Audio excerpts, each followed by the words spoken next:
The Dandenong Development Board was established in 2003 to initiate the revitalisation of the central and Greater Dandenong area in accordance with the state government's Melbourne 2030 strategy.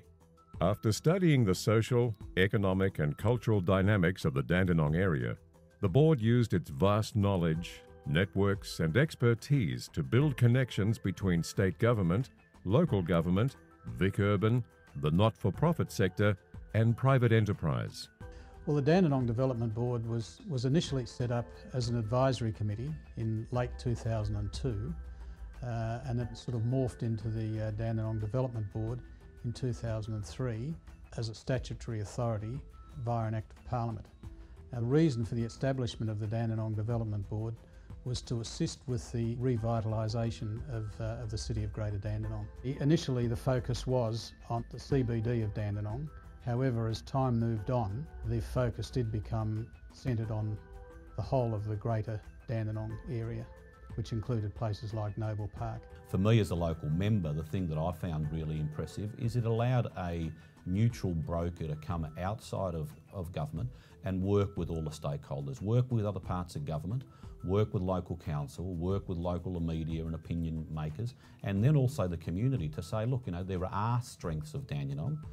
but there are areas we need to clearly improve on. The structure and relationship of the board and its makeup has added immense value in that it's opened many doors for council within government. The board and the expertise which it's brought to Greater Dandenong and as a result of that to Central Dandenong has been really helpful in bringing together various expertise across government but also the private sector representing business, investment and industry and as well as the community. It was the objectives of the board to address economic growth and employment, community and cultural activities, infrastructure and services, together with housing diversity in the Greater Dandenong region. It was particularly good that the board was based in Thomas Street on the western side of the CBD, where so much of the Development Board's work has been done, recognising that the western part of Dandenong CBD is the area that required most work and most support, had core strategic opportunities from an investment point of view. So it was good to see that the staff were located there, the visitors to the office were coming in through that same precinct, and really it allowed for a reinforcement of the shared opportunities and visions of what can be achieved in Dandenong. I think one of the significant advantages of the board has been the role of the partners on the board, senior representatives from this council and also from Vic Urban, DIRD, DPCD and the Department of Transport, along with senior and vital contributors from the private sector, have all contributed in a most meaningful way to the deliberations of the board. Having a board with multidisciplinary people involved has assisted in providing some focus for the initiative over time, especially I think in the earlier days when bringing together the business case and actually setting up the structure for how revitalising Central Dandenong needed to come together. Located in the heart of Dandenong, the board and its network of partners has initiated and facilitated projects that have built on Dandenong's strengths and assets, whilst addressing a wide range of community and infrastructure needs, enabling the city to substantially grow jobs, housing and private sector investment. Some of the projects proudly initiated or facilitated by the board are the George Street Bridge development, the Central Dandenong Design and Mobility Plan, Retail and Commercial Revitalisation Strategy, the Dandenong Transit City Commercial Feasibility and Development Study, the Palm Plaza Reactivation Plan, the Greater Dandenong Edible Gardens Community Development Project, the Dandenong South Urban and Social Needs Project, the Dandenong First Employment and Education Project, the Dandenong and Region Youth Health Network Mapping Project, the Greater Dandenong Marketing Project, and the Dandenong Industry and Labour Market Project. People nowadays are saying, gee, look what's happening in Dandenong, and what they need to be reminded is it really all started with the Dandenong Development Board. The revitalising of central Dandenong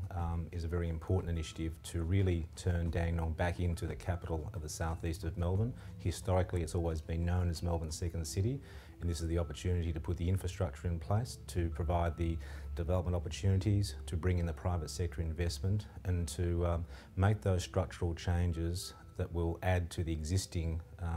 strengths that Dandenong has. Dandenong is the key centre in the southeast of Melbourne, identified by the Melbourne 2030 program. We can have mini cities in this big city called Melbourne. That is good international practice. And what the Dandenong Development Board, I think, really shows us in a practical way how we've applied that in Dandenong, the good results that are happening now, and how it can be applied really in future at other localities and other projects. The focus obviously of Vic Urban has been on central Dandenong, but to have a partner who's had the vision to look over the greater Dandenong area, and for Vic Urban to partner with that group of individuals who have a broad variety of expertise has been particularly helpful. It's helped us to I suppose fine-tune the master planning that we've undertaken over the past 4 or 5 years. The relationship between the Dandenong Development Board and the City of Greater Dandenong has been very beneficial to all concerned as far as I'm concerned.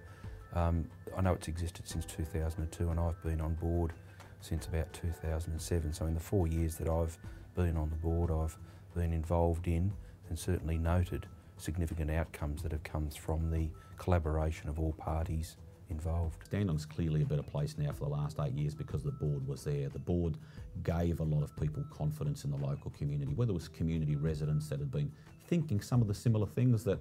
the board ended up working on and delivering policies and strategies and objectives and even funding programs for. These were things being spoken about by the community and officers at council for many years, and so there's no doubt that as soon as the Development Board started really as an advisory body in 2002, the level of confidence of local stakeholders just increased dramatically, and that level of confidence just continued to grow as they saw the success of the board and the willingness of the board to really partner very strongly all the different stakeholder interests to make in a cohesive way the common vision of opportunity for Dandenong. There is no doubt in my mind that the Dandenong Development Board will leave a lasting legacy in the city of Greater Dandenong. We will for many years look back and look at things like the George Street Bridge, the artwork that adorns the George Street Bridge, the improved lighting of Hemmings Park Youth Precinct, the contribution that the board will have made to improving employment opportunities and educational opportunities for youth and disadvantaged in our city. In many years to come, we'll look back and say Dandenong Development Board has played a vital role in providing those outcomes. The Dandenong Development Board proudly completes its operation in June 2010 and has meticulously planned a smooth handover of its plans, initiatives and networks to its government and commercial partners to continue to reinvigorate the Dandenong region as a great place to live, work and do business.